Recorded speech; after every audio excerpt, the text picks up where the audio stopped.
سالے ثواب کے لیے ختم قرآن کا جو طریقہ اس وقت پاکستان میں رائج الوقت ہے، کیا جائز ہے اور نبی علیہ الصلوۃ والسلام کی سنت سے ثابت ہے؟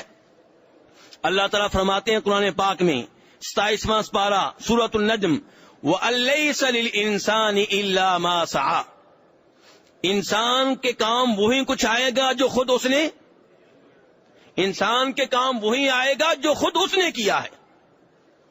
اپنی کاوشیں، اپنی جد و جہد آپ کے کام آئے گی. اور دوسری حدیث میں آتا ہے کہ جب انسان فوت ہو جاتا ہے تو اس کے اعمال کا سلسلہ ختم ہو جاتا ہے.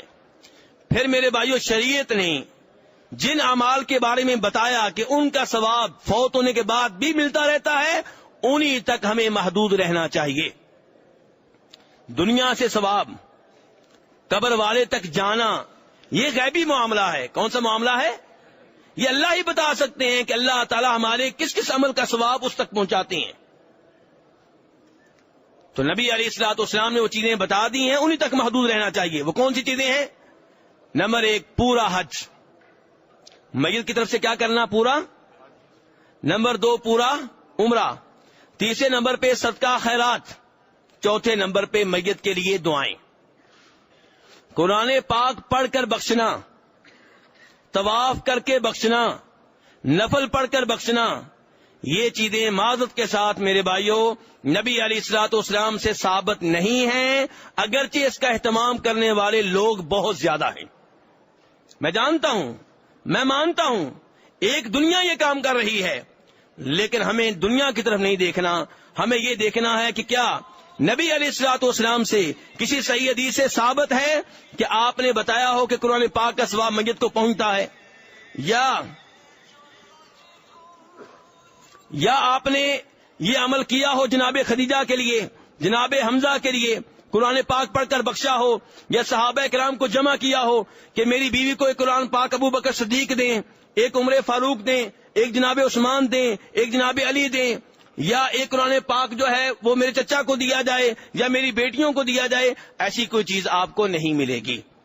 اس لیے میرے بھائی اصالہ ثواب کے طور پہ ختم قرآن کا جو اہتمام ہوتا ہے یہ نبی علیہ الصلوۃ والسلام سے ثابت نہیں ہے. 7واں سوال بھائی کا، کیا نبی علیہ الصلوۃ والسلام ہر فرض نماز کے بعد صحابہ کرام سے مل کر ہاتھ اٹھا کر دعا کیا کرتے تھے؟ اگر نہیں تو فرض نماز کے بعد ان کا عمل کیا تھا؟ نبی علیہ الصلوۃ والسلام کے بارے میں یہ آیا ہے کہ نماز کے بعد آپ کیا کرتے تھے.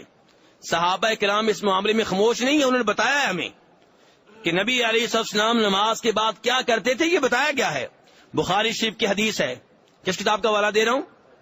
جناب عبداللہ ابن عباس فرماتے ہیں کہ نبی علیہ الصلوۃ والسلام کے سلام پھرنے کا علم مجھے تب ہوتا جب اللہ اکبر کی آواز آتی.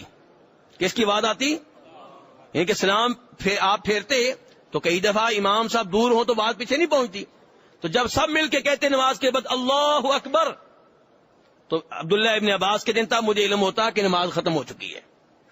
تو اس سے پتا چلا ایک تو آپ نماز کے بعد کیا کہتے تھے؟ اللہ اکبر. نبی علیہ السلام کے غلام جناب ثوبان رضی اللہ عنہ بتاتے ہیں، مسلم شریف کی حدیث ہے کہ نبی علیہ الصلوۃ والسلام نماز کے بعد یہ بھی کہتے تھے اللہم انت السلام ومنک السلام تبارکتا یا ذا الجلال والاکرام. یہ دعا آپ کرتے تھے. ایسے ہی آپ سے ثابت ہے کہ نماز کے بعد آپ 3 بار استغفار کرتے تھے. کتنی بار؟ ان کا استغفر اللہ استغفر اللہ استغفر اللہ. ایسے ہی نسائی شریف کی حدیث ہے کہ نبی علیہ الصلوۃ والسلام نے جناب معاذ ابن جبل سے کہا تھا رضی اللہ تعالیٰ عنہ، معاذ میں تجھ سے محبت کرتا ہوں، میں تم سے کیا کرتا ہوں، اور چونکہ مجھے تم سے محبت ہے اس لیے تمہیں نصیحت کرتا ہوں کہ ہر نماز کے بعد یہ کہا کرو ربی اعنی علی ذکرک و شکرک و حسن عبادتک، کہ اے میرے رب میری مدد کر، ذکر کرنے کے سلسلے میں تیرا ذکر کر سکوں، تیرا شکریہ ادا کر سکوں، تیری اچھی طرح عبادت کر سکوں، میری مدد فرما. ایسے ہی ہر نماز کے بعد 33 بار سبحان اللہ کہنا چاہیے، 33 بار الحمدللہ، 34 بار ایک بار آیت الکرسی، ایک بار سورہ اخلاص، ایک بار سورہ فلق، ایک بار سورہ ناس، یہ سارے اذکار نبی علیہ الصلوۃ والسلام ہر نماز کے بعد کیا کرتے تھے. یہ تو تھا آپ کا طرز عمل، آپ کا طریقہ. ہمارے ہاں عام طور پہ کیا ہو رہا ہے کہ ہر نماز کے بعد امام صاحب ہاتھ اٹھاتے ہیں اور مقتدی بھی ہاتھ اٹھاتے ہیں اور مل کر اجتماعی دعا کرتے ہیں. آپ ماشاءاللہ اتنے دنوں سے مکہ مدینہ میں موجود ہیں، کیا ان کے اماموں نے یہ دعا کروائی ہے؟ جی کیوں نہیں کرواتے؟ کیوں نہیں کرواتے؟ اس لیے کہ یہ چیز کہ اجتماعی طور پہ ہاتھ اٹھا کے مل کر نماز کے بعد دعا کرنا نبی علیہ الصلوۃ والسلام سے ثابت نہیں ہے. حالانکہ آپ ایک دن میں 5 فرض نمازیں پڑھایا کرتے تھے. صرف مدینہ کی زندگی آپ کی لے لیں، کتنی زندگی ہے مدینہ میں؟ کتنے سال رہے ہیں آپ؟ 10 سال. 10 سال، ایک سال میں کتنے دن ہوتے ہیں؟ 360 لے لیں آپ. اور نمازیں ایک دن میں کتنی ہوتی ہیں؟ 5 کو 360 سے ضرب دیں ذرا جلدی سے، 1800. اور 1800 کو ضرب دیں 10 سے، 18,000 نمازیں نبی علیہ السلام نے پڑھائی ہیں، صحابہ کرام نے آپ کے پیچھے پڑھی ہیں. لیکن کسی بھی صحیح حدیث سے ثابت نہیں ہے کہ آپ نے کسی ایک نماز کے بعد مل کر اجتماعی دعا کرائی ہو ہاتھ اٹھا کر. اس لیے میرے بھائیوں ان اذکار کا اہتمام کرنا چاہیے جو نبی اسلام کرتے تھے. پوری نماز خود دعا ہے. پوری نماز کیا ہے؟ وہاں ہم توجہ نہیں کرتے. سورہ فاتحہ دعا ہے. رکوع میں آپ کہتے ہیں سبحانک اللہم ربنا وبحمدک اللہم اغفر لی، یہ دعا ہے. آپ سجدے میں جاتے ہیں کہتے ہیں سبحانک اللہم ربنا وبحمدک اللہم اغفر لی، یہ دعا ہے. بلکہ آپ نے کہا کہ سجدے میں دعائیں کیا کرو. آپ کہتے ہیں سجدے میں فاجتہدوا فی الدعاء، سجدے میں خوب دعائیں کیا کرو. فقامین ان یستجاب لکم، امید ہے کہ سجدے کی دعائیں قبول ہوتی ہیں. سجدے میں ہم دعا کرتے نہیں. ہم کیا کہتے ہیں جی ہمیں کیا نہیں آتی؟ دعائیں نہیں آتی. مولوی صاحب جو نماز کے بعد دعا کراتے ہیں کیا کبھی ان کے الفاظ تبدیل ہوئے ہیں؟ تو وہ الفاظ آپ عربی میں یاد کر کے سجدے میں کر لیا کریں. تو لیکن آپ کو دعائیں آتی ہیں، آپ یہ نہ کہیں آپ کو نہیں آتی. ربنا آتنا فی الدنیا حسنہ کہنا آتا ہے کہ نہیں آتا؟ اس میں دنیا آخرت کی ہر چیز آ جاتی ہے.